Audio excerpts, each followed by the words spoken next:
আল্লাহ সুবহানাহু ওয়া তাআলার কাছে অনেক প্রয়োজনীয় জিনিস চাই এবং সেটা যখন আমরা পাই না তখন আমাদের কাছে ডিসঅ্যাপয়েন্টিং লাগে, হতাশ লাগে।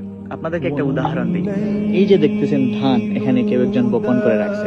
এখন মার্কেটে যদি হঠাৎ ধানের কেজির দাম বেড়ে যায়, অর্থাৎ ধরেন 1000 টাকা হয়ে গেল কেজি, তখন কি এই কৃষক এই ধান কেটে বাজারে নিয়ে বিক্রি করতে পারবে? এখানে তো এখনো ধান ধরেই নাই, এই কৃষক তো এই ধানগুলা বাজারে নিয়ে বিক্রি করতে পারবে না। সে তখনই এই ধানগুলা বিক্রি করতে পারবে যখন এই ধানগুলা বিক্রির উপযুক্ত হবে। তাই কৃষকের ইচ্ছায় না, যখন ধান পাকবে তখনই সে সেটা বিক্রি করতে পারবে। ঠিক তেমনি আপনার যেই দোয়াগুলো কবুল হচ্ছে না, সেটা সেই দোয়া কবুলের রাইট টাইমটা আসে নাই। যখন রাইট টাইম আসবে আপনার দোয়া অবশ্যই কবুল হবে। আরো একটা উদাহরণ আপনাদেরকে দিই।